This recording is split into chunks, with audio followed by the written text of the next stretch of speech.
ஒரு நாய்க்குட்டிய பஸ்ல கொண்டு போறதுக்கு இவ்ளோ பஞ்சாயத்து அங்க பண்ணுவாங்க.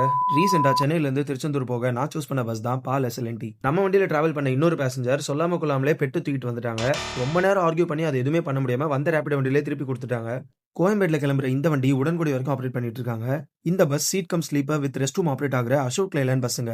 ஆல் ஓவர் தமிழ்நாடு ஆப்பரேட் பண்ணிட்டு இருக்க இவங்க டிராவல்ஸ்ல ஆல்மோஸ்ட் எல்லா ஏசி பஸ்ஸஸ்லயுமே ரெஸ்ட் ரூமோட தாங்க ப்ரொவைட் பண்றாங்க. இன்டீரியர்ஸ் ஃபுல்லாவே பிளாக் வித் ரெட்னு நல்ல அப்பீலிங்கா கொடுத்திருந்தாங்க. Charging point, hand rest, head சப்போர்ட்னு எல்லாமே ப்ராப்பரா இருந்துச்சு. ஏசி ஃப்ளோ ஹெவியா இருக்கிறதுனால வண்டி எப்ப நிப்பாட்டுவாங்கன்ற பயமே தேவையில்லைங்க. ப்ராப்பர் வாட்டர் ஃப்ளோல நீட்டா மெயின்டைன் பண்ணிருக்க ரெஸ்ட் ரூம் இருக்கிறதுனால எப்ப வேணாலும் நீங்க எந்திரிச்சு யூஸ் பண்ணிக்கலாம். நான் டிராவல் பண்ண இந்த வண்டியில 20 இயர்ஸ் எக்ஸ்பீரியன்ஸ் இருக்க டிரைவர்ஸா தான் ஆப்பரேட் பண்ணிட்டு இருக்காங்க. சஷ்டிக்காக திருச்செந்தூர் போற எனக்கு முருகனே மழையை கொடுத்து ஆசீர்வாதம் பண்ண மாதிரி ஃபீல் ஆச்சுங்க. திருச்சியை தாண்டி விராலிமலை கிட்ட ஒரே ஒரு ரெஸ்பெக்ட் மட்டும் நிப்பாட்டினாங்க. நான் ஒரு Thursday ஈவினிங் டிராவல் பண்ணதுனால என்னோட டிக்கெட் காஸ்ட் 976 ரூபீஸ் ஆச்சுங்க. அசோக் லேலண்ட் வண்டின்றதுனால கேபின்ல ஹெவியான சத்தமும் உள்ள மைல்டான சவுண்ட் மட்டும் இருந்துட்டே இருந்துச்சுங்க. சூப்பரான கிளைமேட்ல ஆன் டைம்ல திருச்செந்தூர் ரீச் பண்ணிட்டோங்க. இந்த மாதிரி டிராவல் வீடியோஸ் பார்க்கணும் மறக்காம சேனலை ஃபாலோ பண்ணிக்கோங்க. தேங்க்யூ.